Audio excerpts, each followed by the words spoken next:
Tenemos tanta riqueza, tanta fuerza espiritual que aprender, que nos pone en estrecho a la hora de decidir qué señalar sobre el resto de gloria que tiene esta sección de la Torá para este Shabbat. Entonces, ¿de qué trata esta parashá? ¿De qué trata esta sección de las escrituras sagradas de la Torá que estudiamos en este Shabbat? Trata de una reunión, de eso trata. De una reunión convocada por Moshe Rabenu. ¿Para qué? Para enseñarles a los hijos de Israel ciertas cosas que debían hacer. De eso trata esta parashá. Instrucciones específicas dadas a los hijos de Israel sobre ciertas cosas que ellos debían hacer. De hecho, nuestra parashá toma nombre de este mandamiento dado a Moshe por parte de Hashem de convocar y de reunir a los hijos de Israel para instruirles en las cosas que el Eterno había ordenado para hacer. Se me había olvidado los lentes. Okay. ¿Cómo comienza nuestra parashá? ¿Cómo comienza nuestra parashá? Dice, Vayachel Moshe et Kal Adad Bnei Israel. Dice, Vayomer alechem Ele hadevarim azet ziva Adonai laazot otan. ¿Qué quiere decir eso? Convocó Moshe Rabenu, convocó a toda la comunidad, Kal Adat, así dice el texto, toda la comunidad de los hijos de Israel. ¿Para qué? Para que se reunieran. Y cuando se reunieron, entonces Moshe le dice, estas son, Ele Adevarim, estas son las cosas que Hashem mandó hacer.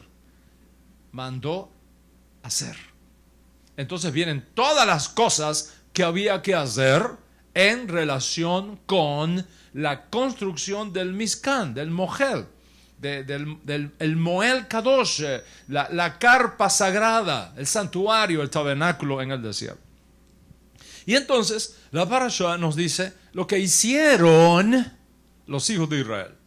Pues hicieron la cortina de lana azul, hicieron una cortina de púrpura, de carmesí, hicieron cortinas de lino fino, torcido, trabajo de maestros, de tejedor, diseños especiales.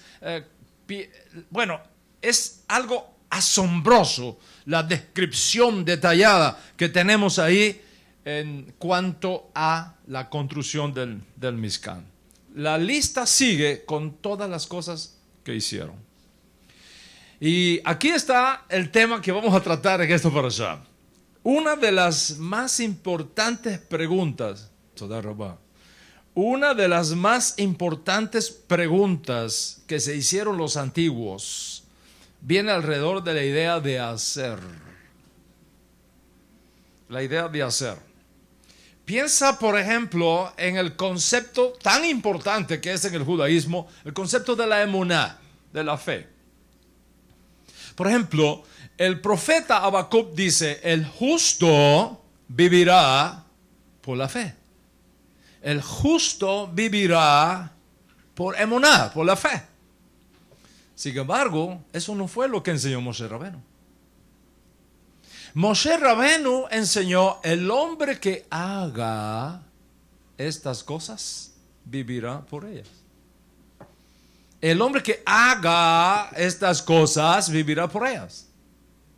Eso es lo que enseña Moshe Rabenu. El que haga, hacer. El que haga estas cosas vivirá por ellas. ¿Cuándo dijo eso Moshe Rabenu?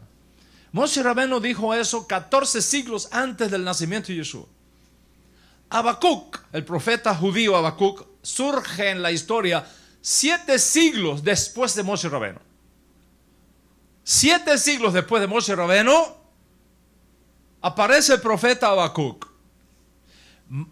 Moshe, el más grande profeta, dice, el que haga estas cosas vivirá por ellas. Habacuc, uno de los profetas menores, viene 700 años después y dice, el que tenga fe vivirá por ella. ¿Cómo reconciliamos esto? ¿Cómo reconciliamos esto? En el judaísmo del segundo templo, es decir, en el tiempo de Yeshua, se discutía muchísimo sobre esto.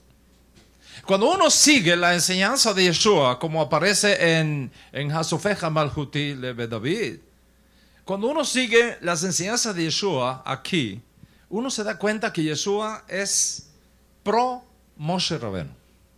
Pro Moshe Rabbeinu. Por ejemplo, Yeshua dice, no es el que me dice, Adoní, Adoní, el que va a entrar en la edad mesiánica, sino el que hace. El que hace la voluntad de mi Padre que está en los cielos, es el que va a entrar. También dijo en otra ocasión, ¿quién es mi madre?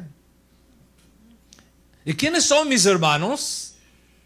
El que hace, el que hace.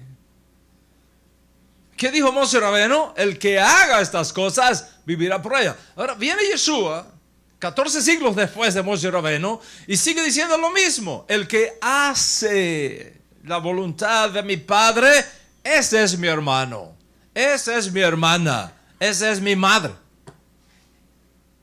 Por supuesto, Yeshua habló de la fe, de la emuná.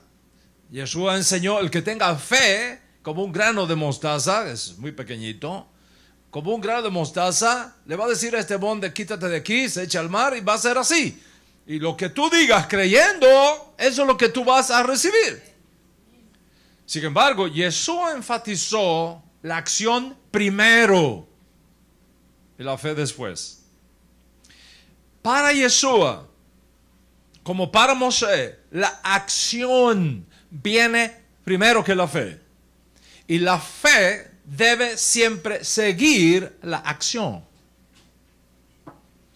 Y parece ser que la gran mayoría de los Yehudim, de los días de Yeshua, el hacer era sumamente importante.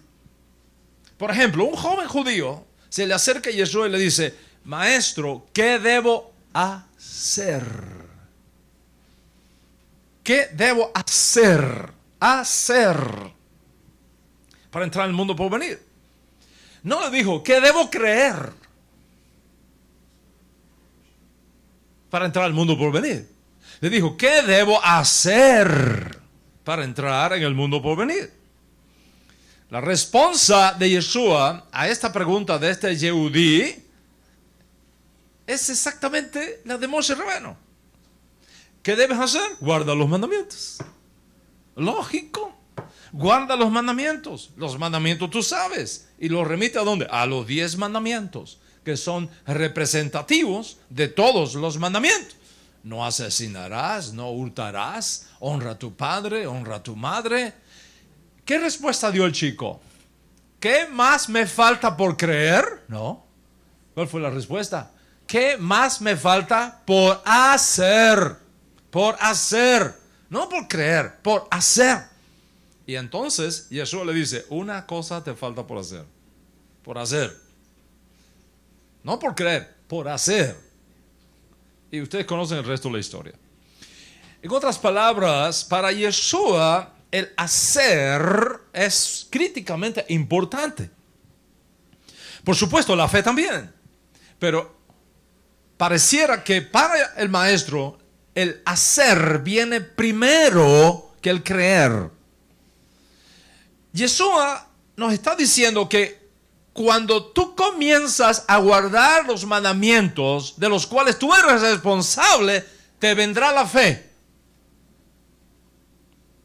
En otras palabras, en la obediencia a los mandamientos está escondida la fe.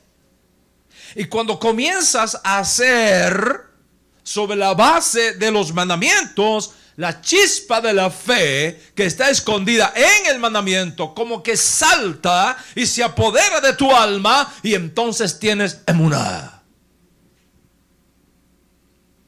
Para el profeta Habacuc las cosas son diferentes. Nos dice Habacuc que por cuanto tú tienes fe, podrás entonces guardar apropiadamente los mandamientos. Sin fe, sin emuná, los mandamientos no funcionan porque el justo vivirá por la fe. Pareciera entonces que tenemos dos escuelas aquí. La escuela del hacer como prioridad y la escuela de la fe como prioridad. El escritor de la carta a los hebreos, acá en el Código Real, Igered Yudim, nos dice algo interesante. Dice, sin fe, sin emuná, es imposible agradar a Dios. Y pareciera que pone primero la fe. Shaul HaTarsi, el apóstol Pablo, pareciera también que coloca la fe primero siguiendo la enseñanza del profeta Habacuc. Shaul escribe, si tú crees, fíjate cómo enfatiza la fe. Si tú crees que Yeshua es el Señor, y si tú crees que Dios le levantó de los muertos, al tercer día serás salvo. Vas a entrar al mundo por venir. Ve entonces cómo para Shaul la fe, y solamente la fe, es lo que nos coloca a bien con Dios. Porque el que hace lo que hace, no se le cuenta lo que hace por gracia. Se le cuenta por deuda. Y dice Shaul, no somos salvos por obras. Somos salvos por gracia. Y por tanto es por la fe, para que toda la gloria sea de Dios y no de los hombres. Entonces, para justificar su posición, Shaul cita el ejemplo de Abraham. Le creyó Abraham a Dios y le fue contado por justicia. Le creyó, la fe primero. Le creyó Abraham a Dios y le fue contado por justicia. En otras palabras, la justicia no la consiguió Abraham. La justicia, el colocarse bien con Dios, no lo consiguió Abraham guardando mandamientos, sino la consiguió por la fe, porque escrito está, le creyó Abraham a Dios y le fue contado por justicia. Por lo tanto, afirma Shaul HaTarsi, el justo vivirá por la fe. Y entonces se une en el dictamen establecido por el profeta Habacuc. ¿Cuánto está conmigo hasta aquí? All right. Ahora viene Yaakov HaTzadik, hermano del Ribi, y nos dice, tú tienes fe, yo tengo obras. Muéstrame tu fe sin tus obras, que yo te voy a mostrar mi fe por mis obras. Lo interesante es que para demostrar su caso, Yaakov HaTzadik acude al mismo personaje a quien acudió Shaul HaTarsi para demostrar que la fe viene primero. Recuerda que Shaul acude a Abraham para demostrar que la fe viene primero. Y ahora viene Yaakov HaTzadik y usa a Abraham para mostrar que la acción viene primero que la fe. Dice Yaakov HaTzadik, ¿quieres convencerte de que la fe sin obras es estéril? ¿No fue declarado justo nuestro padre Abraham por lo que hizo? No por lo que creyó. Por lo que hizo cuando ofreció sobre el altar a su hijo Isaac. Ya lo ves, su fe y sus obras actuaban conjuntamente. Y su fe llegó a la perfección por las obras que hizo. En otras palabras, cuando una persona hace lo que está supuesto a hacer, eso evidencia que tiene fe. Pero si alguien tiene fe, pero no tiene obras, revela que no tiene realmente fe. Y para afirmar más su caso, Yaakov HaTzadik dice, los demonios creen. Los demonios creen y tiemblan, pero su fe no les sirve de nada. Así que la justificación es por las obras, no solamente por la fe. La emuná puede servir y perfeccionarse cuando viene envuelto en obras. Esa es la posición de Jacob Hasadik. Y para confirmar más su caso, Jacob Hasadik toma otra figura del Israel bíblico antiguo, la prostituta Rahab. La prostituta, la ramera Rahab, en la historia de los comandos secretos que fueron enviados por Moshe Rabeno a reconocer la tierra de Israel. Dice Jacob Hasadik que la prostituta Rahab fue declarada justa, no porque creyera nada, sino por la acción benéfica que hizo a favor de los espías cuando los escondió y luego los ayudó a huir por otro camino y los protegió de los matones cananeos que los andaban buscando para asesinarlos.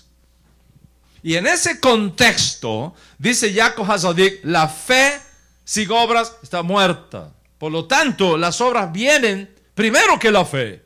Y la fe se perfecciona cuando hay obras de por medio. Menos que eso no sirve. Esa es la escuela de Jacob Hasadik. Una discusión similar se va a levantar después entre los sabios talmudistas que discuten sobre qué es más importante, el hacer o el estudiar Torah. ¿Qué es más importante, el hacer o el aprender Torah? ¿Qué es lo más importante? Los sabios talmudistas notaron que muchas veces en la Torah se menciona y lo hizo, y lo hicieron, o todo lo que el Eterno ha dicho, haremos. Especialmente con esta parashá, en lo relacionado con la construcción del Mizkan, constantemente se dice, Él hizo, y así lo hicieron los hijos de Israel, etc. Entonces, analizando esto, el Talmud, en el Tratado Berajot, hace una pregunta. Y esta es la pregunta: ¿qué es más importante, aprender o hacer? Esa es la pregunta.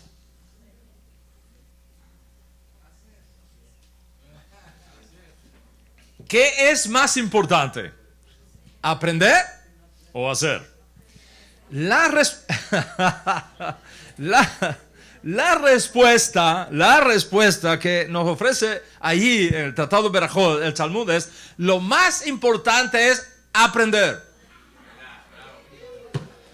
Lo más importante es aprender porque me va a llevar a hacer. Y pareciera muy lógico y pareciera muy obvio, pero no es tan obvio. Porque para otros sabios, hacer es más importante que aprender. Porque, bueno, uno aprende. ¿Cómo uno aprende? Uno aprende discutiendo los temas. Uno aprende repasándolos. Uno aprende memorizándolos, analizándolos, reflexionando sobre ellos. Y luego lo lleva a la práctica.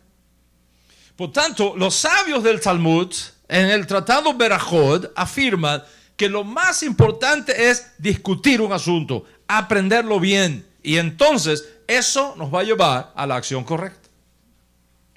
Sin embargo, los sabios de la Mishnah, previo al Talmud, nos dicen otra cosa. Por ejemplo, la Mishnah en Pirkei Avot dice: lo principal no es la discusión. En otras palabras, lo principal no es aprender. Lo principal no es la discusión, lo principal es la acción. Entonces tenemos dos escuelas aquí también. La escuela representada en el Tratado Berajot, que dice aprender precede a la acción, y la escuela de la Mishnah de Pirkei Avot, que dice la acción precede al estudio, a la discusión del tema. ¿Cuántos están conmigo hasta acá? All right. Shimon Bar Yochai. Shimon Bar Yochai, que como decimos en América, hay que quitarse el sombrero cuando estás delante de él, aunque nosotros los Yehudí nos ponemos el sombrero. ¿Okay? Es al revés, ¿no? Pero Shimon Bar Yochai, el más grande rabino de sus días, enseñó que el estudio precede a la acción. El estudio precede a la acción. Dice Bar Yochai, no estudiar Torah Escuche esto. No estudiar Torah equivale a separar a una mujer de su esposo. ¿Está escuchando? No estudiar Torah equivale a separar a una mujer de su esposo, porque el marido provee para su mujer la comida, la vestimenta, la relación marital. Sin embargo, enseña el rabino Bar Yochai que incluso, escuche esto, es tremendo. Dice Bar Yochai, incluso está permitido a un yehudí abstenerse de la relación marital con su esposa durante la semana con el fin de estudiar Torah, porque eso le favorece a él la unión con la Shejinah, y esa unión es lo más importante. En otras palabras, para el Rabí Bar Yochai, la Shejinah, la presencia divina en tu vida, se rectifica mediante el estudio de la Torah más que cualquier otra mitzvah. O sea, la enseñanza del rabino Bar Yochai es clarísima. Se puede resumir así: el estudio de la Torah es la mitzvah más importante. El estudio de la Torah es el núcleo de toda la Torah, porque el estudio te conduce a la acción, a la obra, y así cumplir todas las mitzvot. Dice Bar Yochai, quien no estudia Torah no cumple la Torah. ¿Estás conmigo hasta aquí, Dani? All right. Entonces, si Talmud Torah, si el estudio de la Torah es tan grande que equivale a todas las mitzvot, ¿cómo puede considerarse el hacer más grande que el estudiar, como dice Pirkei Avot? En otras palabras, ¿cómo reconciliar a Moshe Rabenu con Habacuc? ¿Cómo reconciliar a Moshe y a Yeshua con Habacuc y Rashaul?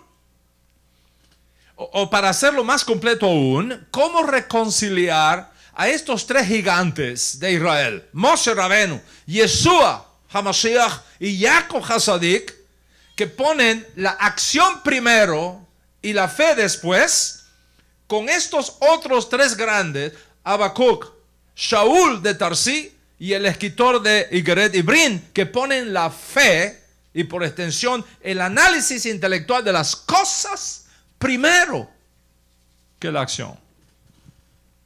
¿Cómo reconciliamos esto? La respuesta que da el Talmud a estas posiciones opuestas es muy interesante.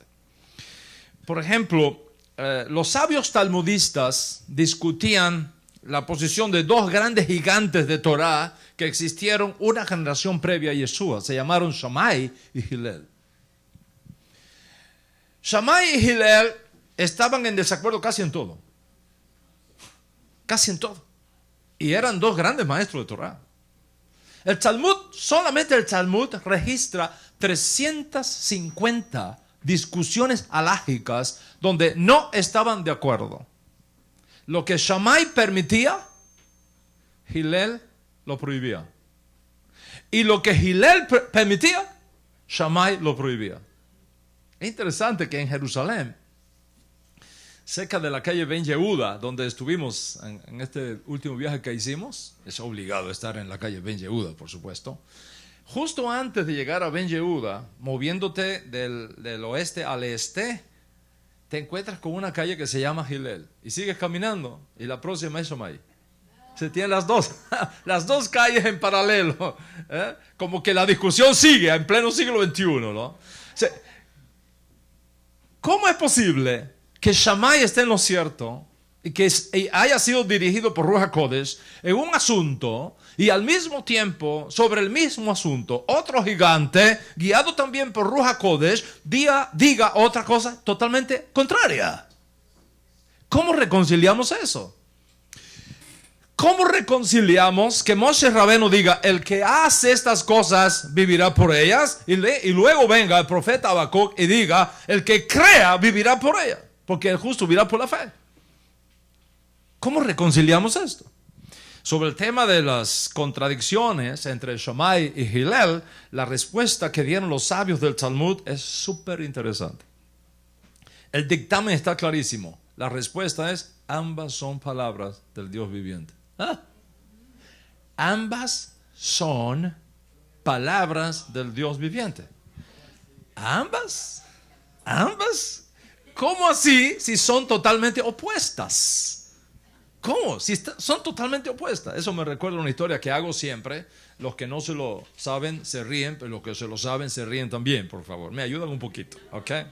Pero es que esta es una historia tan linda y tan real que no hay otra que pueda ejemplificar esto. Es una pareja que discutieron sobre un asunto, un matrimonio, ¿no? Que ya los matrimonios ya no tienen esos problemas, ya los matrimonios no discuten para nada, se llevan muy bien todos. Pero en esta época discutían, ¿ok? Y entonces discutieron sobre un asunto, no se pusieron de acuerdo y entonces deciden ir al rabino para que hiciera una decisión sobre el caso, un dictamen sobre el caso. Primero llegó ella y le cuenta el caso. Y después de contarle el caso, le dice: rabino, ¿tengo o no tengo la razón? Dice el rabino: tienes la razón. A la media hora llega el esposo, le cuenta su historia, porque siempre hay dos historias, ¿no? Le cuenta su historia y le dice: rabino, ¿tengo o no tengo la razón? Dice el rabino: tienes la razón. Y el hombre se va. La rabanit, la esposa del rabino, que está escuchando, cuando este señor se va, dice: amor, ¿cómo haces eso? Llegó ella y le dijiste: tienes la razón. Después viene él, dice una cosa totalmente opuesta y le dice: tienes la razón. Si tú sigues dictaminando así, la gente va a perder la confianza en ti como rabino. ¿Tengo o no tengo la razón? Dice: tienes la razón.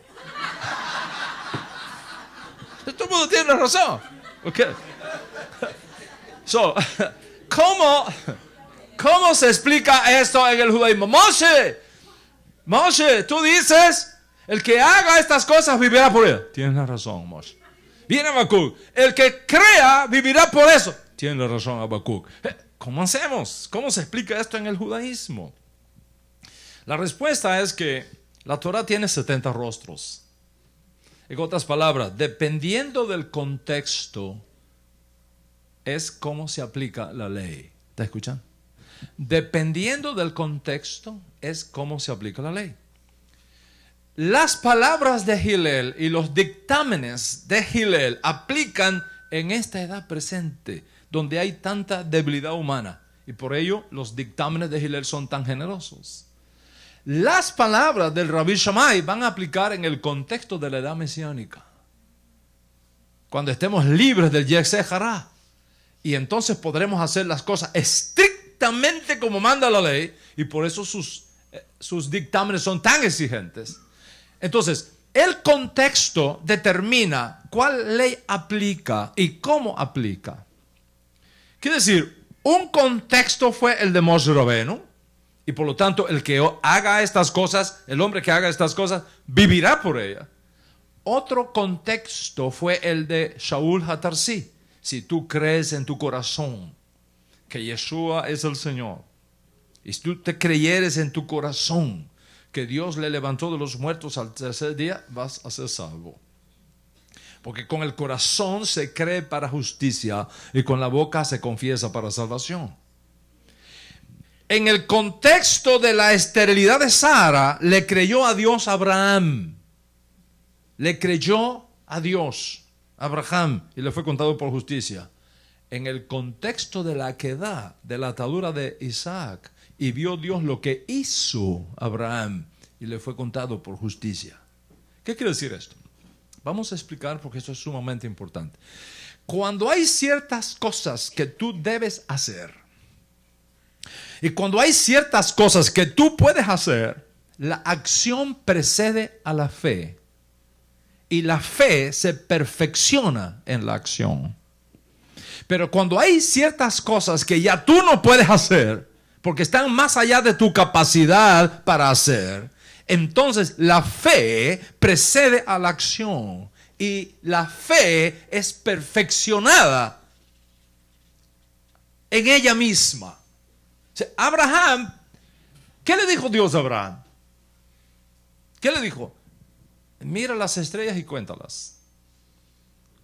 Cuéntalas. Abraham no podía contar las estrellas. No podía. Era imposible contarlas para merecer tener un hijo. Por tanto, le creyó a Dios y le fue contado por justicia. Es decir, Dios le contó la fe en la promesa como si realmente hubiera podido contar cuántas estrellas hay. ¿Tienen idea cuántas estrellas hay? Creo que en la Vía Láctea nada más, que es la que uno puede ver con el ojo, ¿ok? Hay, qué sé yo, 300,000 estrellas, 300 millones de estrellas, una barbaridad, ¿ok? Fernando, ayúdame, dinos cuántas hay, hermano. Ok, exactamente. Pues, solo en la Vía Láctea, ¿ok? Solo en la Vía Láctea. Asumiendo que esa fue la galaxia que pudo ver Abraham Avino aquella noche. Él no podía contarla. Le creyó a Dios y Dios le dijo, para mí las contaste.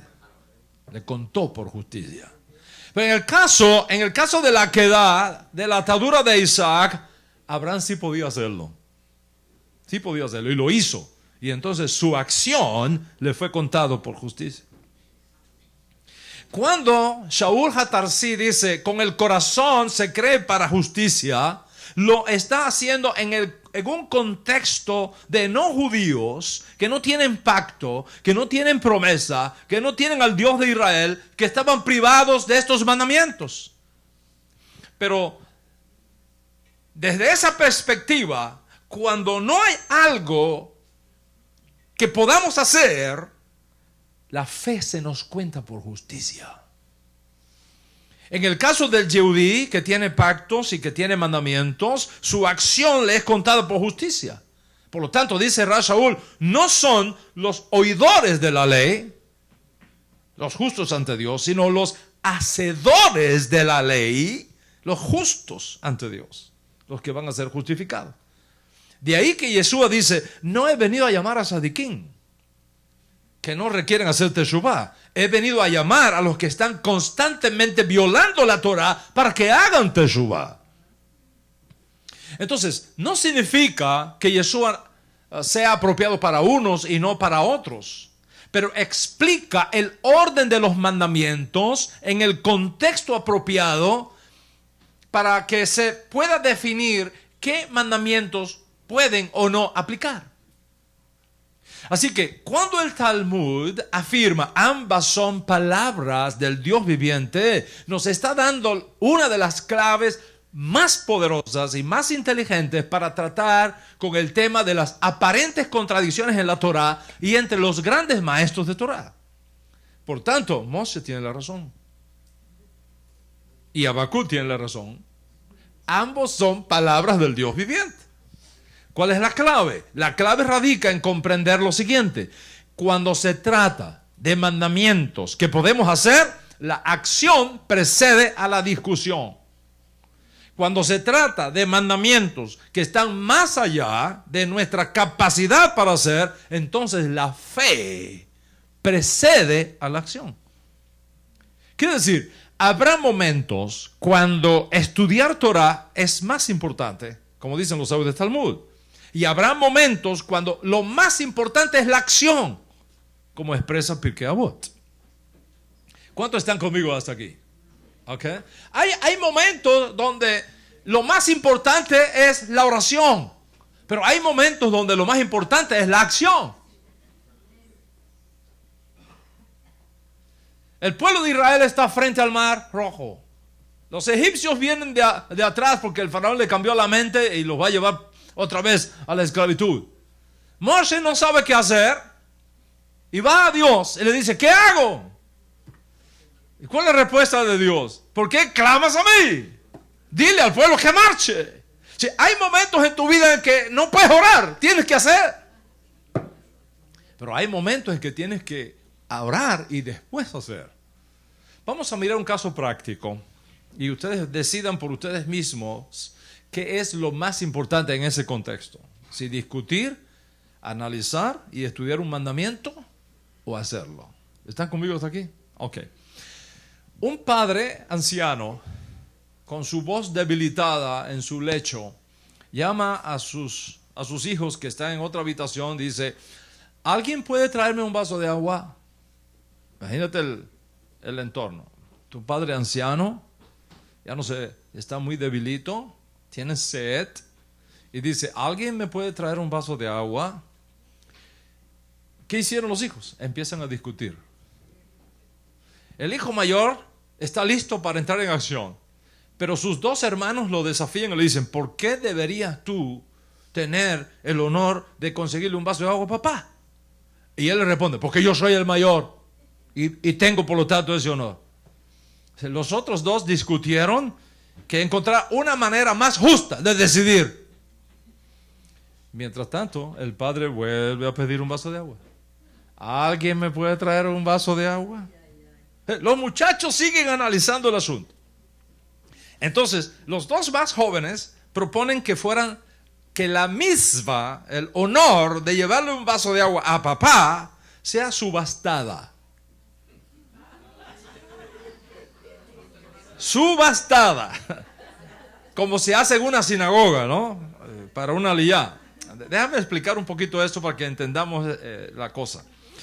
En la mayoría de las sinagogas, si no en todas, subir y pasar a leer del Sefer Torah es un honor muy grande. Y la gente paga por ser llamado a leer Torah en presencia de los Israel. Especialmente en las grandes festividades de Pesach, de Shavuot, de Rosh Hashanah, de Yom Kippur. De hecho, este pasado Rosh Hashanah y Yom Kippur, muchos de ustedes participaron online en la subasta de las lecturas de Torah que tenemos en Rosh Hashanah y Yom Kippur, que tuvimos en la sinagoga de Miami. O sea, a veces sucede que las personas que tienen más recursos económicos pagan un precio muy alto por ese honor. Y entonces transfieren ese honor a algún miembro de la comunidad que no tendría nunca el honor de leer la Torah por falta de recursos. Y entonces el que gane el honor, porque tiene más capacidad económica, que gana la licitación pública, se lo transfiere a otra persona. ¿Okay? Sobre todo en Yom Kippur. Yom Kippur, donde se lee el libro de Jonah, la Haftarah, que se lee el libro de Jonah. Esta es una aliyá tan poderosa, porque todo el que lea esa aliyá, Hashem le perdona todos los pecados. Eso es muy grande. Eso es una aliyá muy, muy grande. La gente paga lo que sea por ganarse esa licitación, esa subasta. Yo he estado en sinagoga en Yom Kippur, en Israel, donde he visto a un yudí ganar esa subasta ofreciendo el equivalente a $10,000. Solo por el honor de leer el Maftir Jonah, la lectura de Jonah. $10,000. ¿Están conmigo hasta aquí? Ok. Bueno, tenemos al papá anciano en su lecho pidiendo que alguien le traiga un vaso de agua. Es una mitzvah para los hijos honrar a sus padres. Y estaban discutiéndose y peleándose ese honor entre los tres hermanos. Así que deciden hacer una subasta, una licitación por el honor de llevarle el vaso de agua a papá en su cama. La licitación comienza, los números comienzan a subir rápidamente y finalmente el hijo del medio se ganó el honor. Ganó la subasta. Ya los demás no pudieron competir con él. Entonces él dijo: si yo me ganara un honor en Yom Kippur para leer el Maftir Jonah, no me lo quedaría. Yo compartiría ese honor y se lo daría a alguien que realmente se lo merezca. Si estuviéramos en la sinagoga y yo me gano ese honor, yo se lo daría a mi papá. Papá, te paso el honor, levántate y busca el vaso de agua.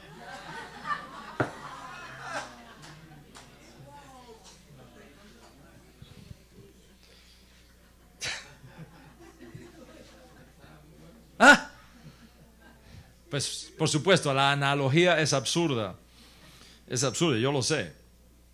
Pero su absurdidad ilustra que todo lo que se hable, discute y analice en el mundo no sustituye la acción correcta cuando nos encontramos en el contexto correcto.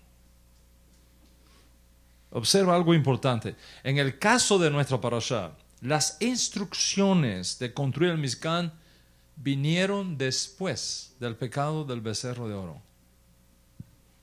¿Está escuchando? En otras palabras, si no hubiese ocurrido el pecado del becerro de oro, Hashem nunca hubiera mandado a construir el Mizkan, ni hubiera mandado sacrificios. El Mizkan ocurre después del pecado del becerro de oro.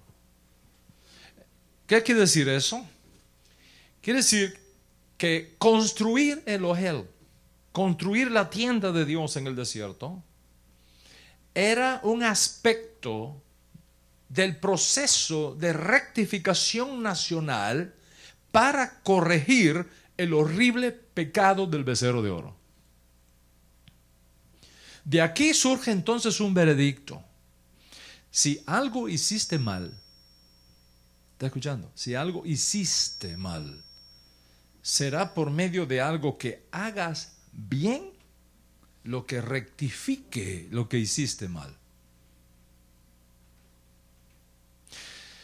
Por ejemplo, si tú hablaste lashon hara, chisme, mala información, contra una persona, la corrección tiene que venir por medio de lashon hatov. Confesarte y empezar a hablar bien de esa persona. Hablar bien de esa persona. Pero si le robaste algo a alguien, la rectificación no viene simplemente por la confesión. La rectificación viene cuando le devuelvas lo que le robaste. Anoche estábamos hablando en la mesa de Shabbat allá en casa de Zoila, y un discípulo panameño que tenemos aquí que es maravilloso, que lo quiero como si fuera un hijo grande, Benji, me comenta que el dictador Noriega de Panamá, antes de morir, leyó una carta donde pidió perdón a todo el país por todos los desastres que hizo, por los robos que cometió, por la gente que mató, etc. Pidió perdón.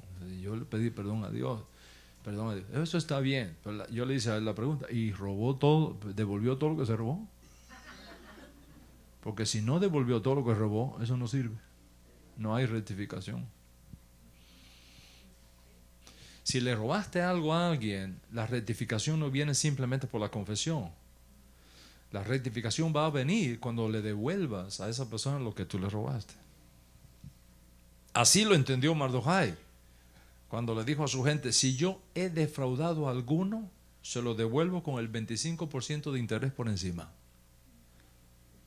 Y cuando Yeshua oyó que estaba listo a actuar así, dijo, hoy ha llegado Yeshua, la salvación, a esta casa. Los hijos de Israel pecaron haciendo un becerro de oro. Por tanto, su corrección requería que hicieran algo para rectificar ese pecado, y entonces Dios le dio la oportunidad de construir el Mizkan, el tabernáculo.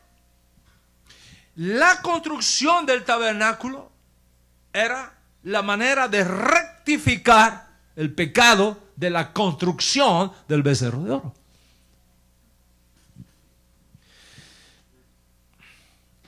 Esto puede compararse a un cheque sin fondo. Yo no sé si a usted le ha pasado que le han dado cheque que no tiene fondo. Pero alguien una vez me pagó unos libros que compró con un cheque, y el cheque rebotó. El cheque rebotó. Luego me envió un cheque para reemplazar el malo y rebotó también. 2 rebotes en un mes. Se me pidió 1000 perdones y yo le dije, bueno, ¿y cuál es tu plan para cancelar la deuda? Entonces me entregó otro cheque para cubrir los costos del material adquirido. Y yo vi el cheque nuevo y dije, bueno, si los 2 previos rebotaron, ¿qué garantía tendré de que este funcione, ¿no? Ok. El hombre tenía una enorme pena, pero yo tenía más.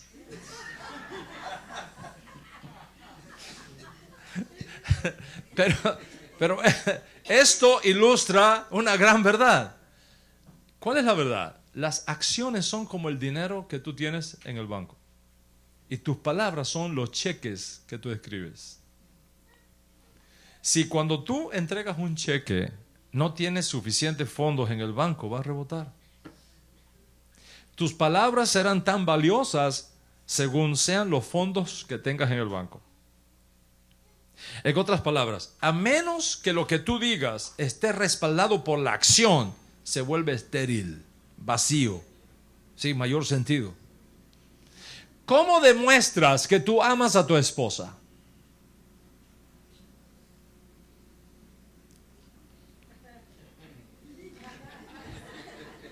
¿Cómo demuestras que tú amas a tu esposa? Atendiéndola, pagándole la renta de la casa o pagando el mortgage a tiempo, pagando la comida, comprándole vestidos, arreglar una ventana que se rompió, una puertita de la cocina que se cayó, mover algo pesado de un lugar a otro, ayudarla con las tareas escolares de los niños, darle algún dinero para que se lo gaste como ella quiera con sus amigas sin que tenga que rendirte cuentas.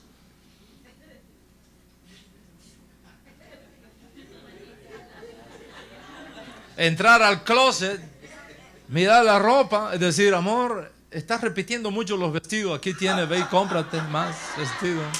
¿Ah? Levantándole los zapatos y mirando a ver si están ya con un huequito. Decir, amor, esos zapatos tienen que cambiarlos, ya la suela está muy lisa. ¿Ah? Sí. De nada vale que hables de amor si no lo demuestras con acciones concretas. ¿Cuántos están conmigo hasta aquí? Jacinto, ¿estás conmigo hasta aquí? All right. Pues lo mismo la mujer con su marido, ¿no? Lo mismo, ¿ok? Cuando tu esposo llega a casa, oye, por lo menos tenle un tecito, por lo menos ayúdale con la ropa del baño, que la tenga lista. Mira, ponte esta ropa hoy, mira, aquí dale un masaje en los pies.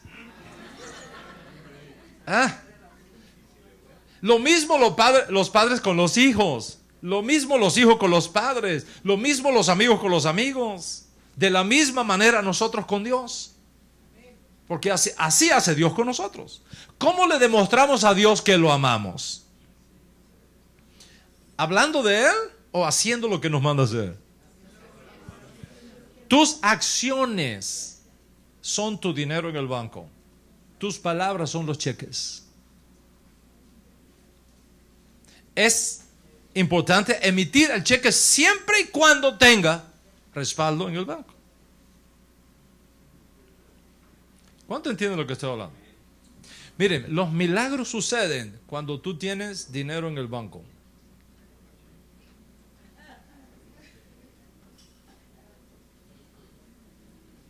Muchos milagros no vienen a nuestras vidas porque de enviarlos, Jaciel te pondría en rojo. Y eso te colocaría en una posición peor todavía. Un milagro viene cuando hay acciones detrás de donde se puede tomar para que el milagro ocurra. Te lo voy a ilustrar con la Torah. Hay un oficial romano en Israel en los días de Yeshua que tiene un serio problema en su casa. Alguien que él ama mucho está enfermo. Y le manda un recado a Yeshua. Por favor, sánamelo. ¿Y qué le dijeron los discípulos? Hazle ese milagro porque nos hizo una sinagoga. Y Yeshua se lo sanó. ¿Por qué? Porque el milagro pudo tomar de la energía que estaba en la acción que había hecho para que se consumara en la vida de él.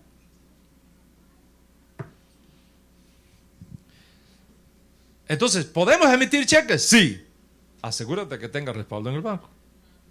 Emitir cheques a sabiendas de que no tienes dinero en el banco solo para salir del paso es una grave transgresión de la ley.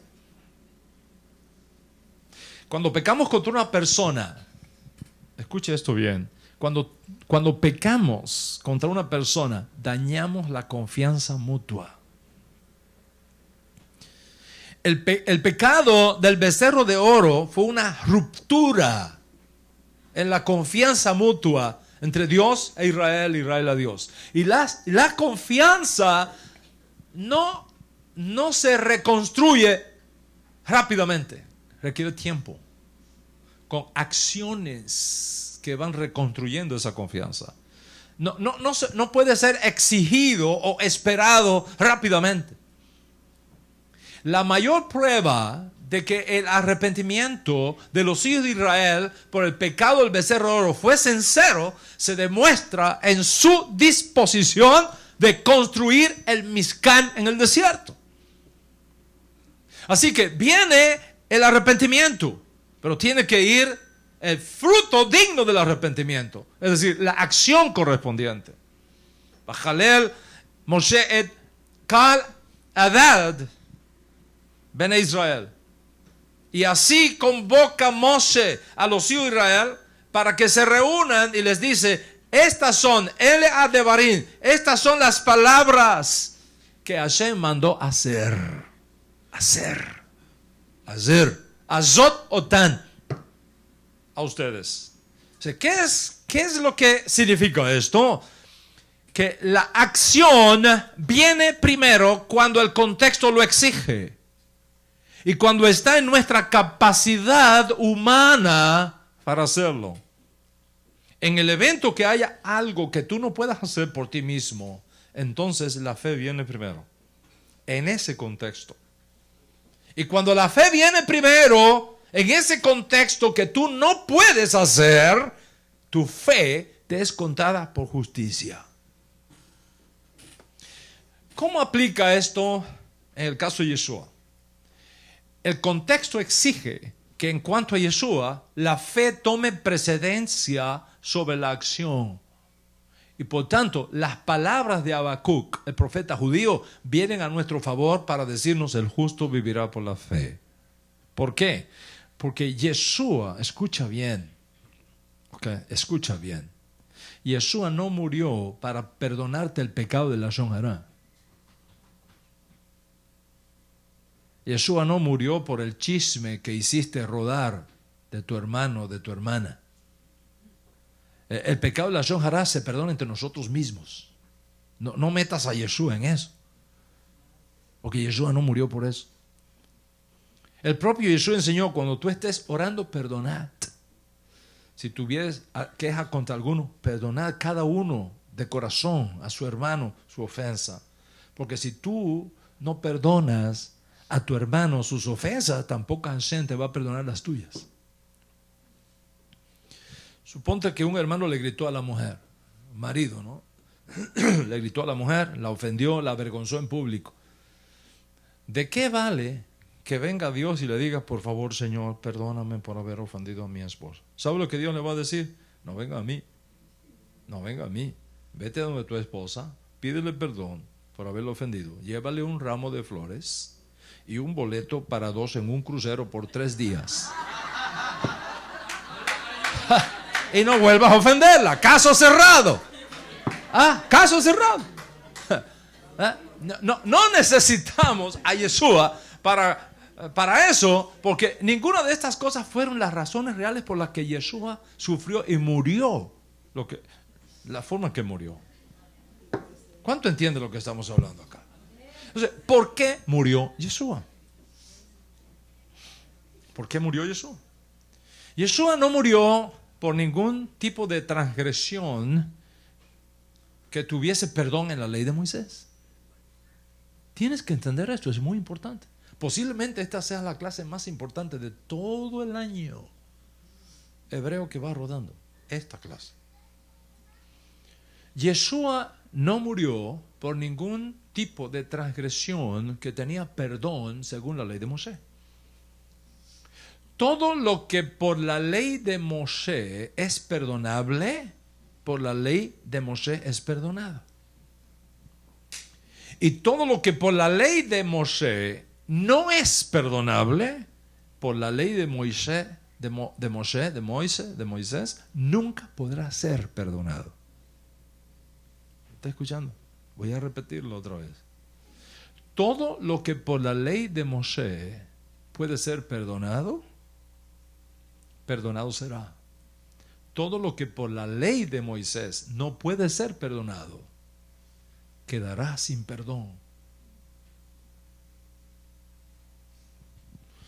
Hay ciertos tipos de pecado que no tienen perdón en la provisión de expiación anunciada en la ley de Moshe. Por ejemplo, la Torá impone la pena de muerte por una serie de delitos. Estos incluyen, por ejemplo, infracciones rituales como violar el Shabbat para un Yehudí. Para un Yehudí trabajar en Shabbat o comer en Yom Kippur o trabajar en Yom Kippur son pecados de muerte. Maldecir a Dios es un pecado de muerte. Pecados sexuales. Casi todos los pecados sexuales son pecados de muerte, incluyendo incesto, adulterio, sexo anal entre dos hombres, sexo vaginal entre dos mujeres, bestialismo, tener relaciones sexuales con animales. Eso es pena capital. También incluye pena capital el caso de asesinato. Pena capital, secuestro. Pena capital, dar un falso testimonio que lleve a una persona a ser ejecutada, es pena capital. Los otros días quedamos impresionados con la noticia de este hombre, no sé en qué estado fue, si en California, en Texas, que después de 40 años de cárcel, se demostró que los testigos mintieron y que era inocente. Acaban de darle la libertad. 40 años. Ese testimonio falso que llevó a ese hombre a sufrir 40 años según la ley de Moisés es pena capital. La Torá incluso establece que cuando hay un hijo descarriado que no hace caso a la disciplina de sus padres, puede llevar la pena capital. Los sacrificios humanos son penados por caret, pena capital en la ley de Moisés. Por ejemplo, los sacrificios humanos como ofrecer un hijo a un brujo, a un hechicero, venderle el alma de tu hijo a un brujo, o al dios Moloch en el tiempo antiguo para apaciguar la ira de los dioses, no tiene perdón en la ley de Moisés.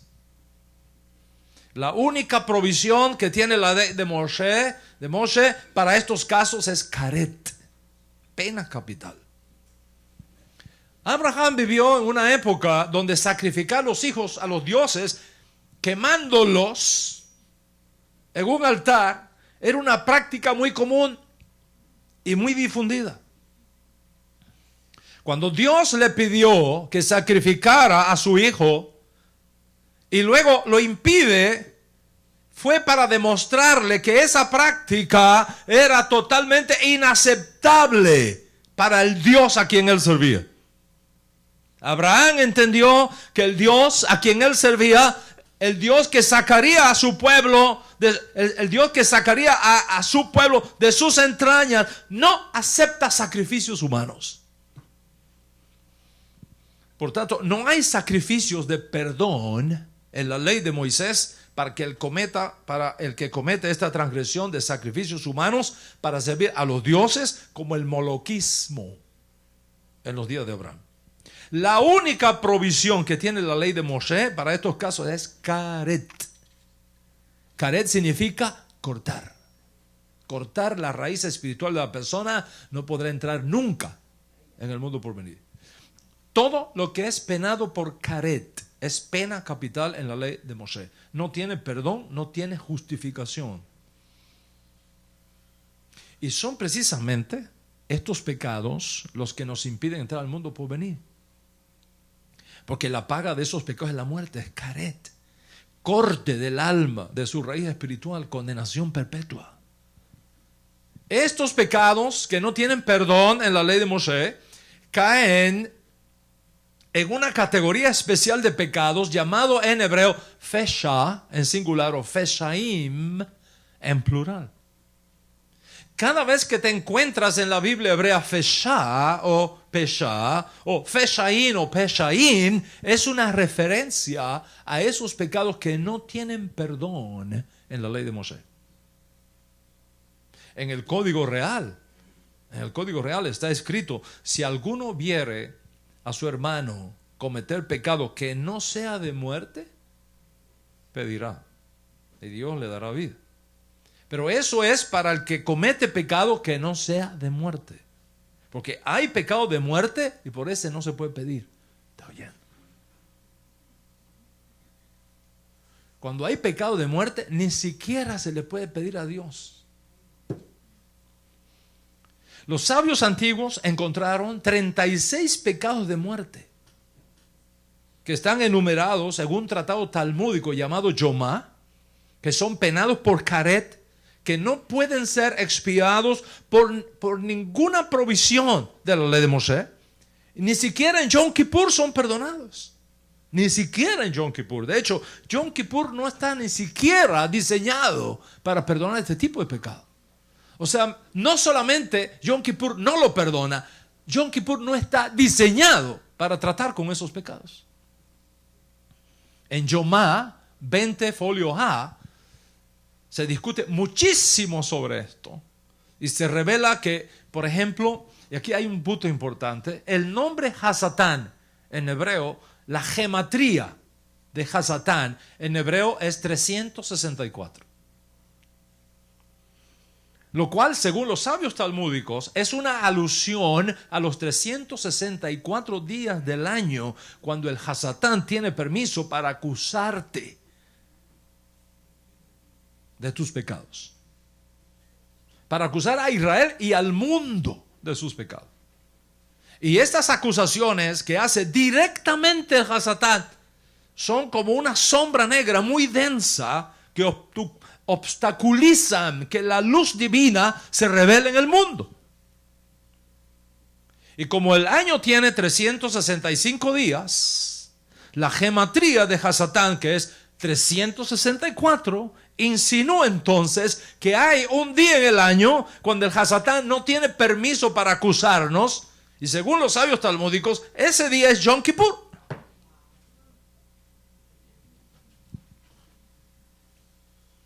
Eso está muy bien. Que el Hasatán no tenga permiso para acusarnos un día al año de nuestros pecados. Porque en Yom Kippur van a ser expiados. Pero ¿qué pasa con los pecados que no pueden ser expiados ni siquiera en Yom Kippur? Para esos pecados que no pueden ser expiados en Yom Kippur, el Hasatán tiene permiso para seguir acusándonos. Y no hay nada que podamos hacer para impedirlo. Por tanto, los pecados del tipo Feshaín, que son los pecados de muerte, no son perdonados ni siquiera en Yom Kippur. En otras palabras, no hay nada que tú puedas hacer para lograr el perdón de esos pecados. Ni siquiera en Yom Kippur. Nada. Total perdición. Total separación del alma de Dios. Así que, ¿qué va a pasar con nosotros?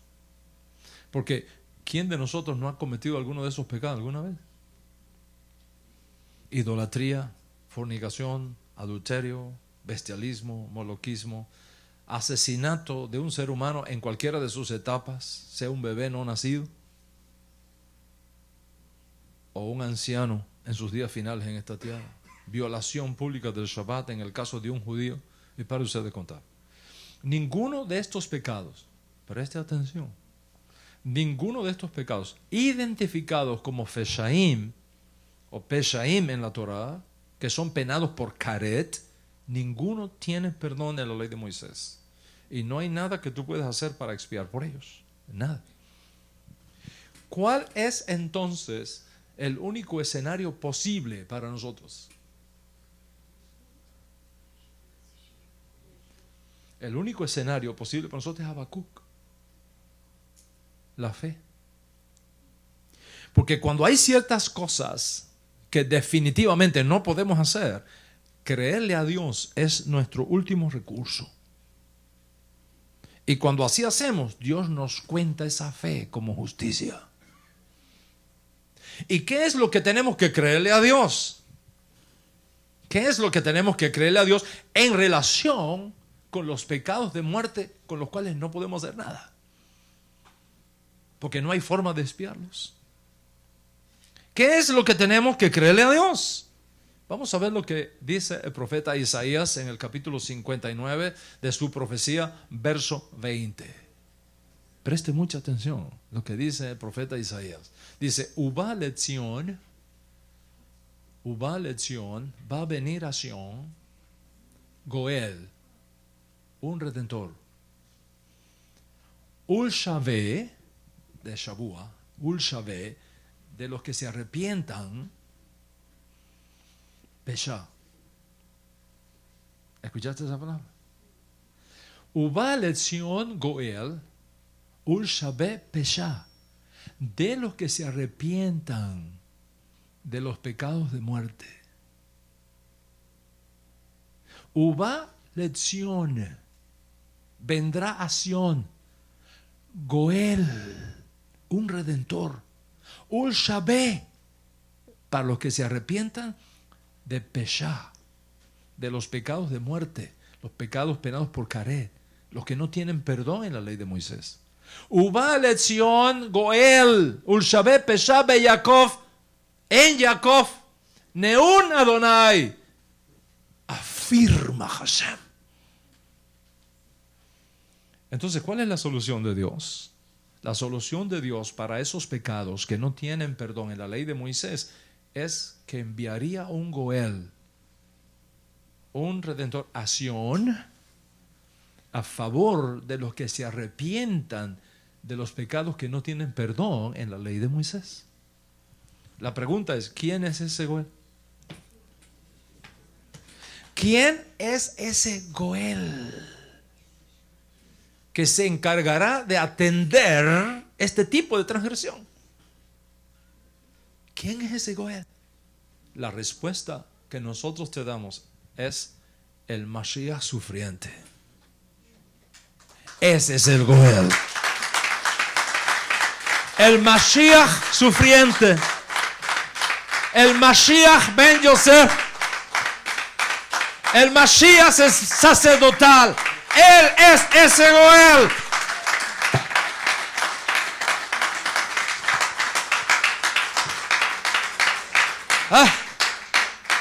Ahora, ¿cómo funciona esto? ¿Cómo funciona esto? ¿Cómo funciona esto? ¿Cuál es la mecánica de esto?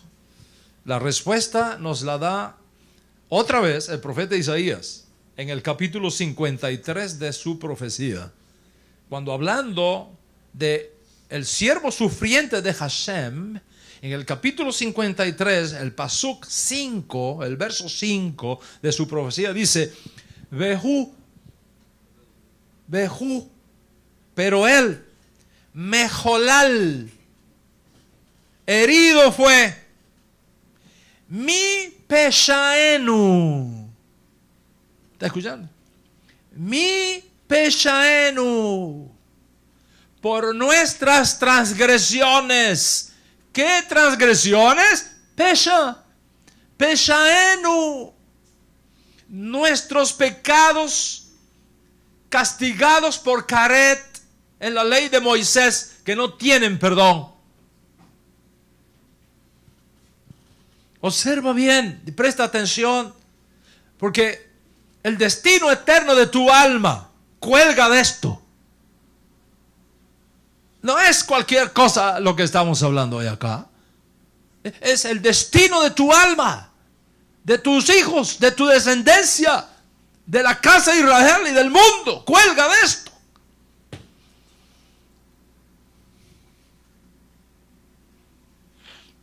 ¿Qué nos dice Isaías 53?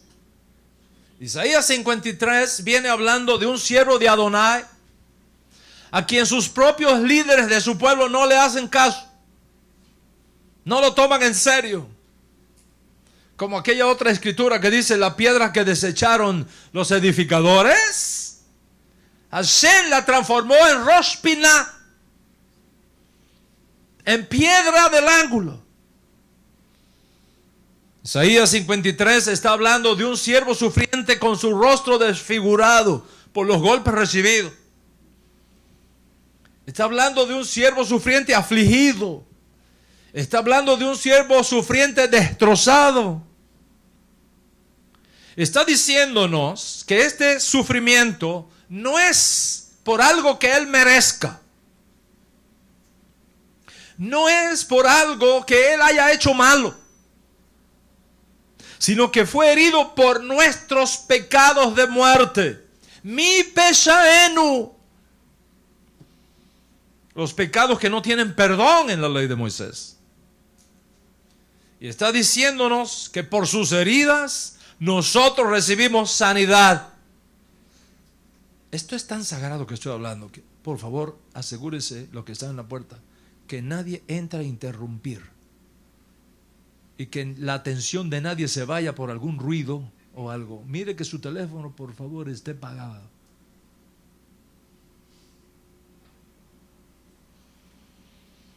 Porque estoy tratando con algo demasiado sagrado para que algo te haga mover la atención a otro lugar. Está diciéndonos el profeta que por sus heridas nosotros recibimos sanidad. Está diciéndonos que este siervo sufriente muere voluntariamente como un corbán, como una recompensa por la culpa. Es decir, a favor de los pecados de muerte de su propio pueblo. Está diciéndonos que Dios permite que su siervo sea afligido de esa manera, pero que al final lo va a exaltar.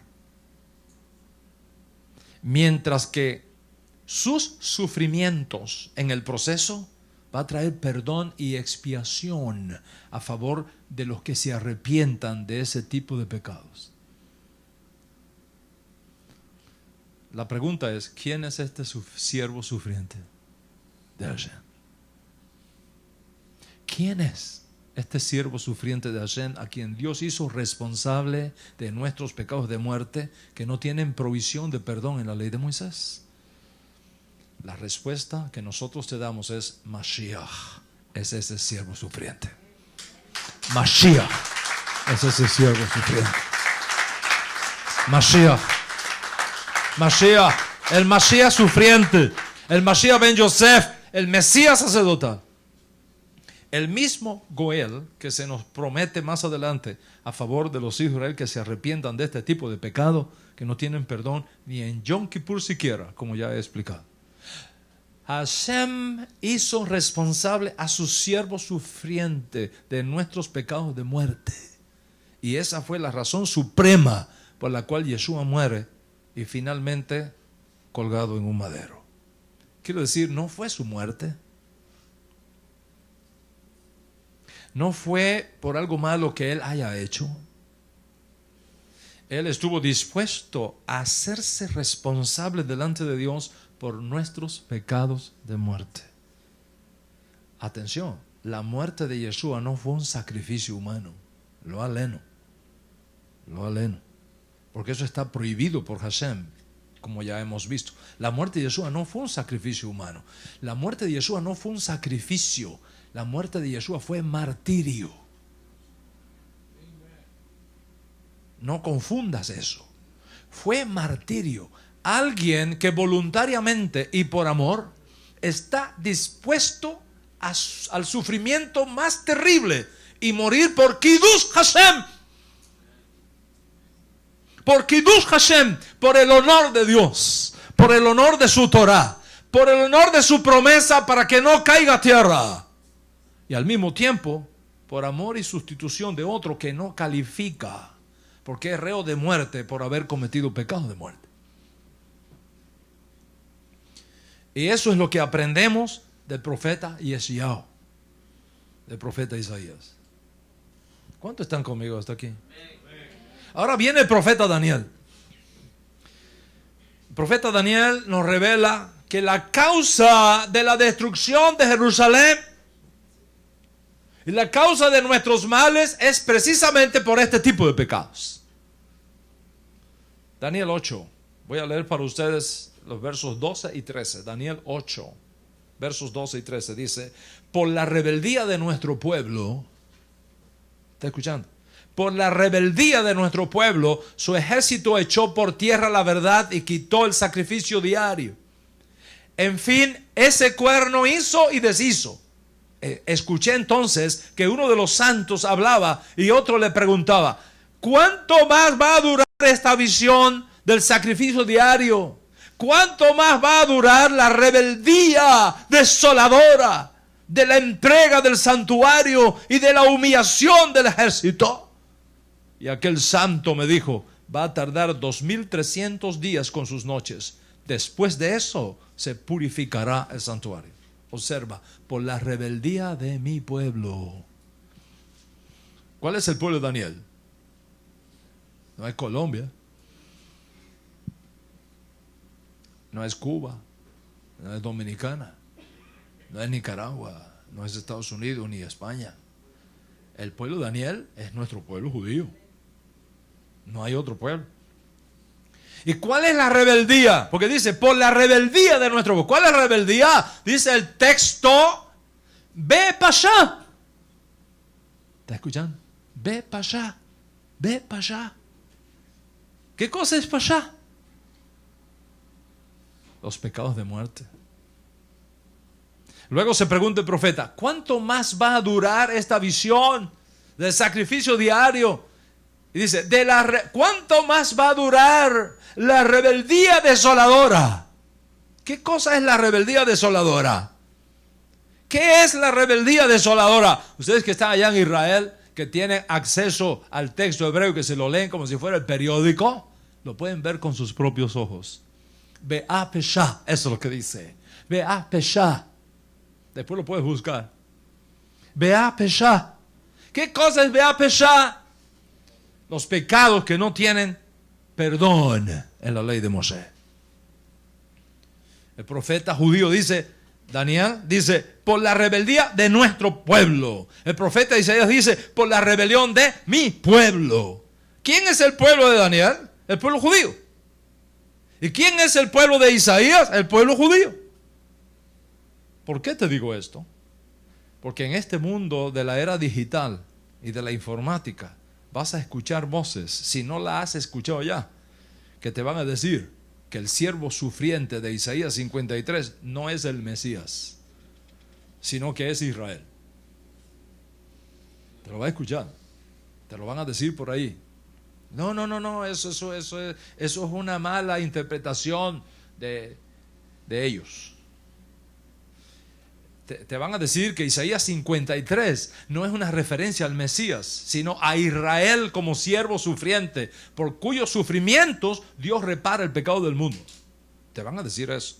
Pero no voy a entrar a discutir los detalles porque esto nos tomaría un montón de clases. Pero solamente quiero recordarte una cosa. La inmensa mayoría de los sabios antiguos de Israel siempre a una voz han identificado a este siervo sufriente de Isaías 53 con el Mesías sufriente. Siempre. Siempre. Es cierto que otros sabios han identificado a Isaías 53 con Israel, como lo hiciera, por ejemplo, el judío Trifo en el siglo III, o como lo hiciera Rashi en la Edad Media. Es cierto. Pero cuando tú miras el contexto de esas explicaciones de Isaías 53 como referencia a Israel y no al Mesías, en el caso de Trifo o en el caso de Rashi, te darás cuenta que lo hacen en un contexto apologético, no exegético, apologético. Pero cuando tú te enfocas en las interpretaciones exegéticas, sin el paradigma del cristianismo histórico asomándose por detrás, todos los grandes sabios judíos han identificado siempre a Isaías 53 con el Mesías en su rol de siervo sufriente. Siempre. Te voy a dar varios ejemplos. Y espero que te sean suficientes. En primer lugar, el Midrash Tanhuma, en la Parashat Toldot, el Midrash Tanhuma. ¿Okay? Después ustedes lo pueden buscar. Yo sé que están desesperados por entrar a Google ya, pero esperen a que pase el Shabbat. ¿Ok?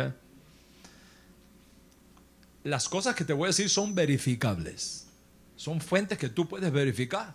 Y entonces salir a los medios sociales y decir, Dan se equivocó.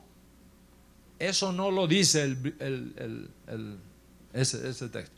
Te reto a que me lo pruebes, que no es así. Y lo sé porque yo tengo el Midrash y lo leo. Midrash Tanhuma en la Parashat Toldot dice, hablando de Zacarías 4:7, ¿quién eres tú, oh gran monte? Eso se refiere al rey Mesías. ¿Te escuchan? Hablando de Zacarías 4:7. ¿Quién eres tú, oh gran monte? Esto se refiere al rey Mesías.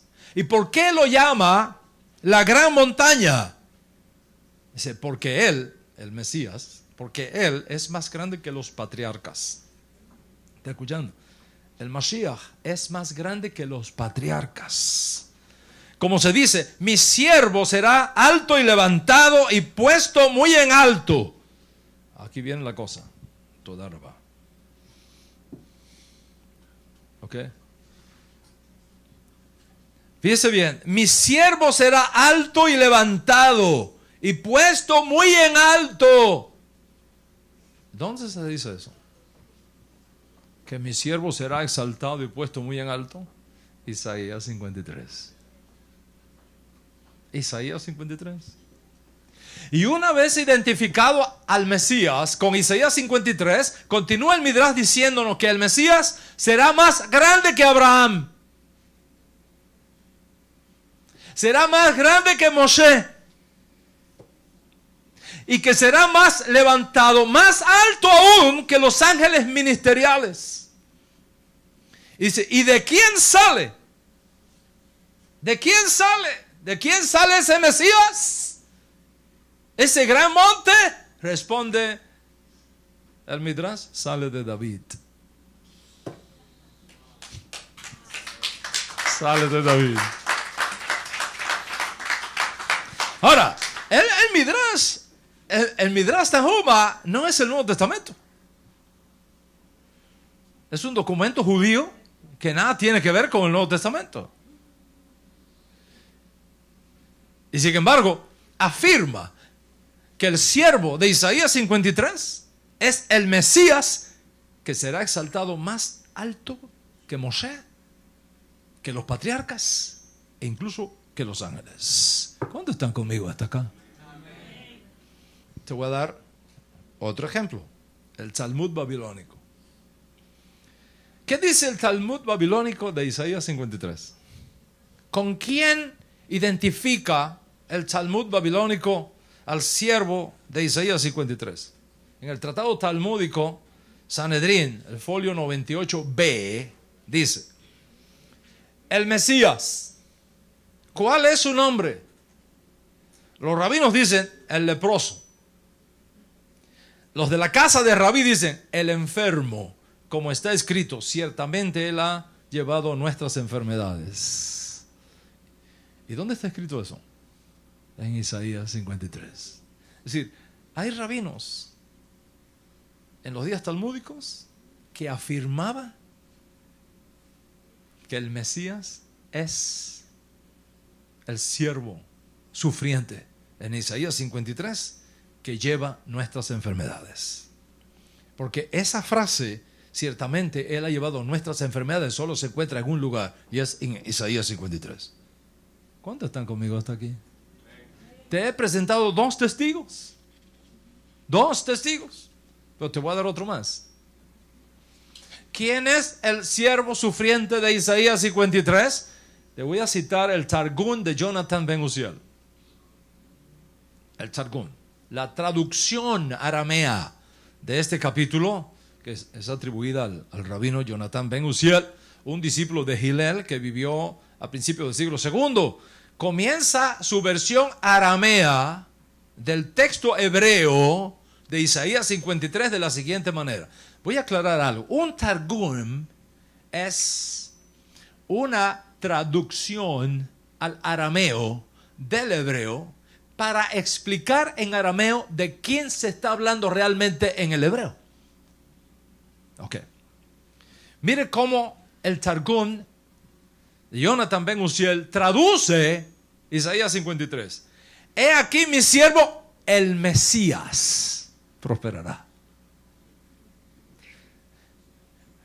Isaías 53 no dice eso. Isaías 53 dice, he aquí mi siervo, pero lo deja así, escondido. No menciona quién es. El texto arameo de Isaías 53, escrito por Jonathan Ben Uziel, revela un secreto que este rabino tenía. Que ese siervo sufriente no es otro que el Mesías. Y por eso traduce, he aquí mi siervo, el Mesías, prosperará. Está clarísimo que para el rabí Jonathan Ben Uziel, autor, según se cree, del Targum, Jonathan identifica al siervo de Isaías 53 claramente con el Mesías. ¿Cuántos testigos te he dado, Dani? 3. ¿Sabes qué? Te voy a dar otro más. Te voy a dar otro más. En el libro de Ruth, capítulo 2, verso 14, hay una frase muy interesante. Okay, lo voy a leer para ustedes. Ruth 2, 14. Dice, a la hora de comer, Booz le dijo, ven acá, siéntate, toma tu pan y moja tu bocado en el vinagre. Eso se lo digo Booz a Ruth. ¿Ok? Ven acá, siéntate, sírvete pan, moja tu bocado en el vinagre. Los sabios antiguos se preguntaron si acaso detrás del significado literal de este texto había algo más escondido. Claro, cuando Booz dice ven acá, en su sentido pashat, en su sentido literal, es Ruth, por supuesto. Pero ¿qué tal si hay otro sentido? ¿Qué tal si se está hablando de otra persona, alusivamente? El Midrash Rabbah sobre Ruth 2.14 dice esto. Está hablando del Mesías. Está hablando del Mesías. En otras palabras, a nivel primario y literal, se está hablando de Ruth. Pero en sentido drash, que es mucho más profundo, se está hablando del rey Mesías. ¿Qué significa esto? Dice el Midrash que cuando nosotros leemos Ruth 2.14, donde dice acércate, eso significa que se le está diciendo al Mesías, acércate al trono. Y cuando Ruth 2.14 dice, sumerge tu bocado en vinagre, se refiere a los castigos que va a recibir el Mesías. Y para probarlo, el Midrash dice entonces, como está escrito, Él fue herido por nuestras transgresiones y magullado por nuestras injusticias. ¿Y dónde está escrito que Él fue herido por nuestras transgresiones? En Isaías 53. Está demostrado por nuestros sabios judíos antiguos, antes que Rashi, que todos ellos a una voz identificaron a Isaías 53 con el Mesías. Y esa es nuestra línea con ellos. En otras palabras, Dios hizo responsable al Mesías sufriente de nuestros pecados de muerte que no tienen perdón en la ley de Moisés. No hay nada que tú puedas hacer con eso. ¿Y cuál es la clave para actuar cuando nada podemos hacer? No es Moshe, es Habacuc. Es la fe, es la emuná.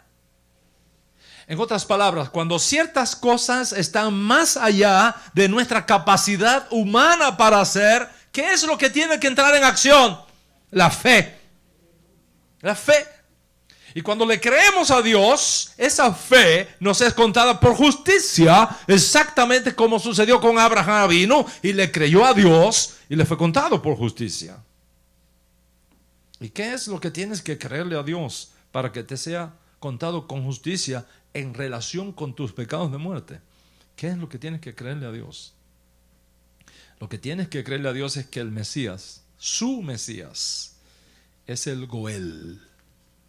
Es el Redentor anunciado por Dios para sanar tus heridas de muerte, para expiar tus pecados de muerte, para perdonarte de aquellos pecados que no tienen provisión de perdón en la ley de Moisés. Y cuando tú le crees a Dios, y cuando tú aceptas que ese Goel, que ese siervo sufriente es la provisión de Dios para perdonarte tus pecados y mis pecados y nuestros pecados de muerte, y le crees a Dios con un corazón arrepentido, tu fe en Dios te es contado por justicia. Vamos a concluir la clase. Dios entregó las instrucciones del Mizcán para dar a los hijos de Israel la oportunidad de rectificar su conducta en lo relacionado con el grave pecado del becerro de oro. Por tanto, cuando se trata de mandamientos que podemos hacer, la acción precede a la discusión. Pero cuando se trata de mandamientos que están más allá de nuestra capacidad de hacer, entonces la fe precede a la acción. Quiere decir que habrá momentos cuando estudiar Torah es lo más importante, como dicen los sabios del Talmud. Y habrá momentos cuando lo más importante es la acción, como dicen los sabios de Pirkei Avot. En el caso de los pecados de muerte, de todo aquello que por la ley de Moisés no te puede justificar, a través de la provisión de Dios, que es su Mesías, es justificado todo aquel que se acerca a Dios con fe. ¿Y cuál es tu participación en este proceso? ¿Cuál es tu participación? Primero, teshuvah. Eso es lo primero, arrepentimiento. Aceptar responsabilidad por tus errores. Aceptar responsabilidad por mis faltas, por mis transgresiones. No andar buscando chivos expiatorios. No andar buscando echándole la culpa a los demás. Yo soy el responsable. Yo soy responsable. Me equivoqué. Hice mal. Violé el pacto. Violé la Torah. Violé el Brit. Dañé el honor de Dios. Lo siento. Me duele en el alma. Estoy arrepentido. No quiero volver a hacer eso. Me da vergüenza. Profundo dolor por haber hecho. Oh Dios, te pido perdón. Eso es lo primero. Eso es lo primero. Escrito está: mientras callé, se envejecieron mis huesos en mi gemir todo el día, hasta que dije: confesaré a Hashem mis transgresiones, y tú perdonaste la maldad de mi pecado. Eso es lo primero. Y lo segundo, la fe, la emuná, porque el justo vivirá por la fe. Creerle a Dios, que tomó tus pecados de muerte y los transfirió a su siervo justo, quien se hizo responsable de ellos ante Dios y murió por Kiddush Hashem, santificando el honor de Dios, santificando la palabra de Dios, santificando la promesa de Dios de que un Goel vendría a Sion a favor de los que se arrepientan de pecados de muerte intencionalmente cometidos. Cuando estas dos cosas están presentes, entonces Dios Todopoderoso, el único que puede perdonar estos pecados, entra en acción y cumple su promesa y te extiende la absolución de tus pecados. Y visto así, este es un Shabbat de perdón. Este tiene que ser un Shabbat de reconciliación con Dios. Un Shabbat de paz. Un Shabbat para ponernos a cuenta con el Eterno. Aceptar su oferta de perdón y de expiación por estos pecados que dañan tu alma en este tiempo presente y que le van a impedir su entrada al mundo por venir. Y como no hay nada que tú puedas hacer para sanar esos pecados, La única opción segura es la fe, es creerle a Dios. Y tu fe te será contada por justicia. Piensa en esta parasha. Trata los detalles, cómo los israelitas cumplieron con el mandamiento de Dios de construir un Mishkan, un tabernáculo, santuario movible, una especie de templo portable durante sus viajes en el desierto. Y la Torá describe cómo se donaron varios tipos de telas, de colores, de metales preciosos, de tablones de madera, de cortinas para hacer el Mishkan. Tú lo miras así por arriba, parece una repetición, pero en la parasha de hoy hay un elemento adicional que no se había dicho nunca antes. Se refiere al kior, al lavacro. El lavacro que se usaría para limpiar los sacerdotes, para purificar los sacerdotes antes de entrar a ministrar delante de Hashem. Sin este kior, sin este lavacro, no podrían los sacerdotes entrar a ministrar delante de Dios. Y esta parashá añade un detalle que no había sido revelado antes. ¿Cuál es ese detalle? Dice la parashá que Bezalel, el maestro de obras, el artesano principal, hizo el lavacro de bronce fundiendo, ¿qué cosa? Fundiendo los espejos de bronce de las mujeres que ministraban en la puerta del santuario. ¿Está escuchando, mujeres? Preste mucha atención. Bezalel hizo el kior fundiendo los espejos de bronce que entregaron las mujeres judías que servían en la puerta del tabernáculo. ¿Qué significado especial tenía esta donación de los espejos de las mujeres? Antiguamente los espejos se hacían no de cristal, por supuesto que no, se hacían de piedras muy pulidas, y después cuando se descubre el bronce, de pedazos de bronce bien pulidos, que daban una imagen, un poco borrosa, pero daban una imagen bastante real de la persona. En cada detalle adicional, el lavacro tenía que hacerse derritiendo los espejos de bronce de las mujeres judías.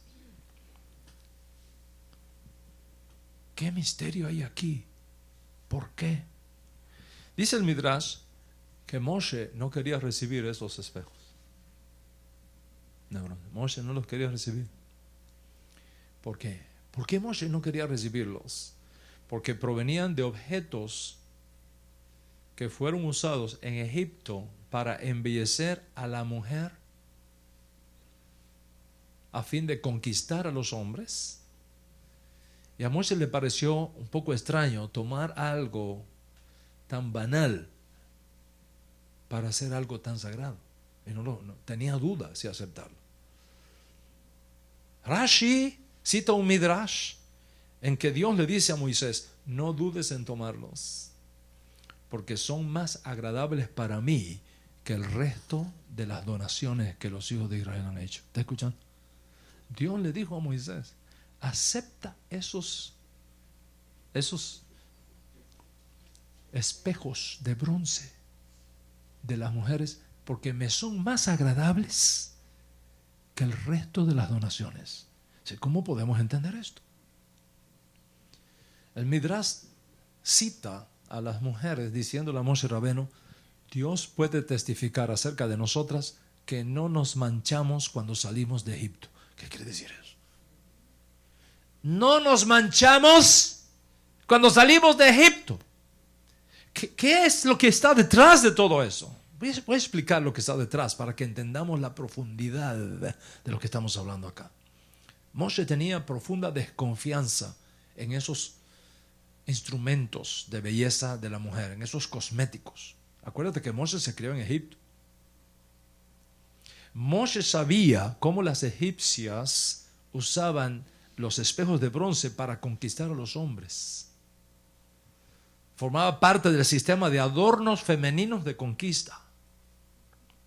Cuando las mujeres judías salieron de Egipto, las mujeres egipcias le regalaron sus espejos de bronce, con las cuales ellas practicaban el arte de la prostitución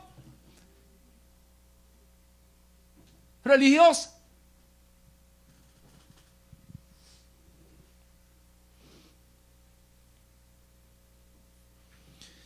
Y esto representó un problema serio, porque antiguamente las mujeres que poseían esos espejos eran moralmente sospechosas. Para nosotros hoy día esto suena hasta insultante, pero no era así en los tiempos antiguos. Y eso nos da el contexto para entender lo que realmente estaba pasando con las mujeres israelitas que se estaban presentando para donar sus espejos. Lo que ellas estaban haciendo era una acción equivalente a una confesión pública que debió requerir un gran valor para hacerlo. El que Dios le dijera a Moshe: recibe sus donaciones de sus espejos de bronce porque me son más agradables que el resto de las donaciones, es algo muy profundo. Muy profundo. El derretir el bronce de los espejos para hacer nada menos que el kiur, el lavacro de los sacerdotes, el instrumento a través de los cuales los sacerdotes de Israel se purificarían para poder servir a Hashem, se convierte en un símbolo de Teshuvah. Es un acto de arrepentimiento, un acto de renovación. Por lo que ese material antiguo que representaba un alma humana desenfocada del mundo espiritual, podía fundirse y reformarse y transformarlo en un instrumento de purificación. En otras palabras, Dios puede tomar la vida de una persona que está totalmente desconectada de los valores espirituales y transformarla en un instrumento de bendición para el mundo. Dios puede tomar tu vida que ha estado desenfocada de los valores espirituales y enfocadas en las cosas banales de este mundo y transformarte en un instrumento de bendición para el mundo. Dios lo puede hacer. Y no es de extrañar que entonces Hashem le dijera a Moshe: tómalos, porque me son más agradables que el resto de las donaciones. ¿Qué quiere decir esto? Quiere decir, no importa cuán lejos tú hayas llegado huyendo de Dios, no importa. No importa cuán grave ha sido tu transgresión, con Dios siempre hay un tiempo de gracia y de perdón. Con Dios siempre hay un tiempo de gracia y de perdón. ¿Y sabes qué? Este es uno de esos tiempos.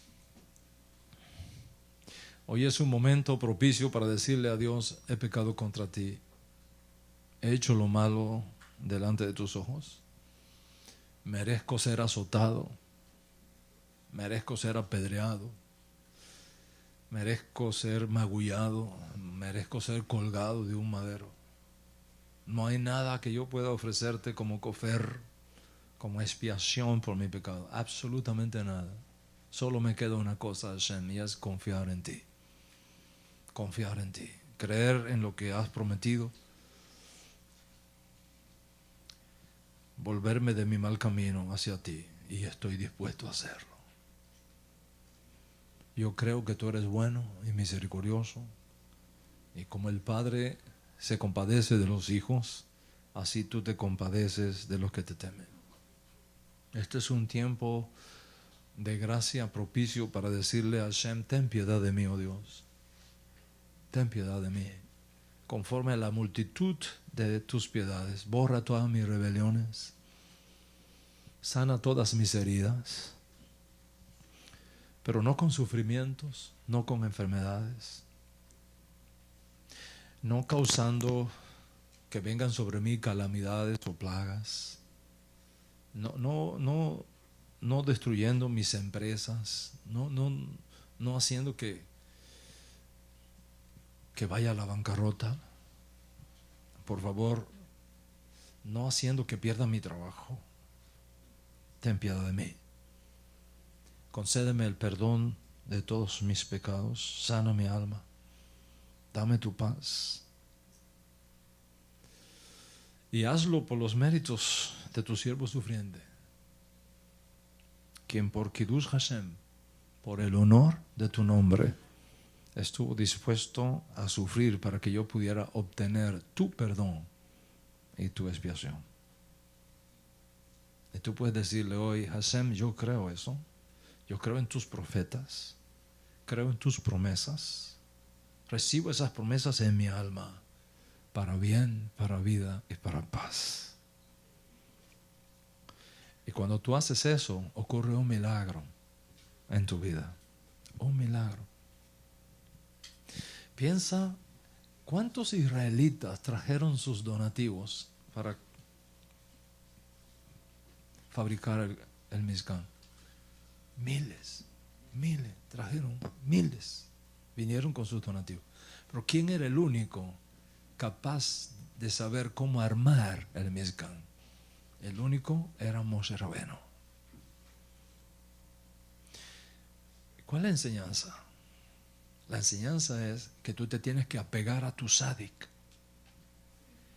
Porque cuando tú te pegas a tu sadik, el sadik es un mediador que une, no un mediador que separa.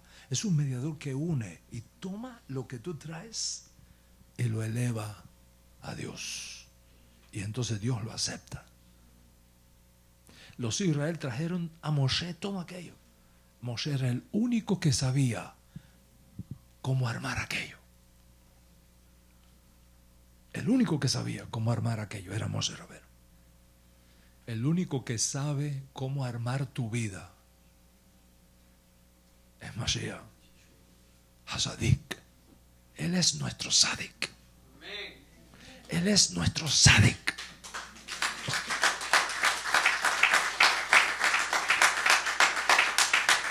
Y cuando tú vienes trayendo todas tus cosas y te apegas a Él, Él es un Sadik que une.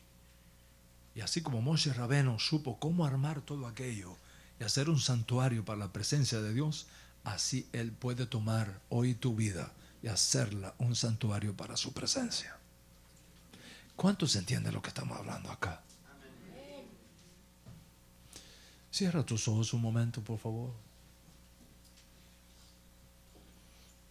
Cierra tus ojos un momento. Ustedes que están presencialmente aquí, ustedes que están virtualmente aquí también.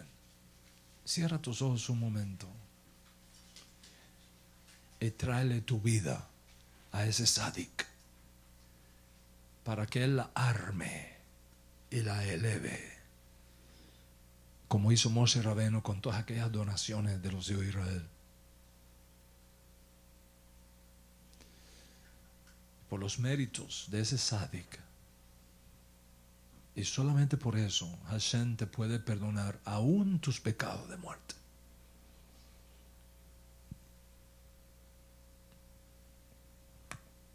Díselo a Hashem en tus propias palabras. Cuéntale tu propia historia. Y Hashem, aquí está mi vida delante de ti. Tú eres el único que la puedes armar otra vez. Tú eres el único que me puedes conectar otra vez. Mi raíz espiritual contigo.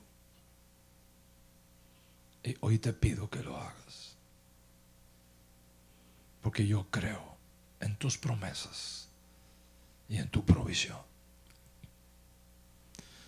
Echad Eloheinu Baruch Adonenu Baruch Shemu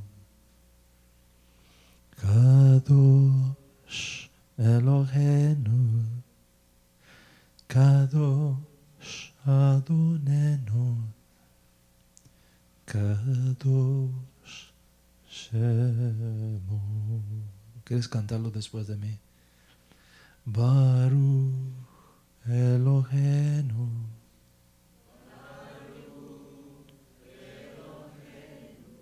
Baruch Adonenu.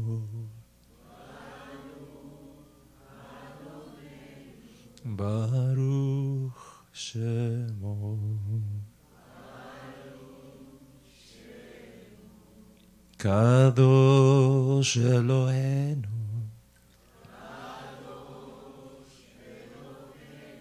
Kadosh Adonenu. Kadosh Shemo.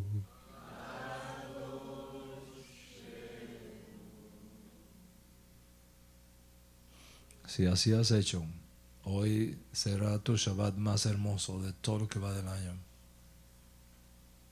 Y declaro sobre ti perdón, sanidad, limpieza, nuevas oportunidades, vida y paz.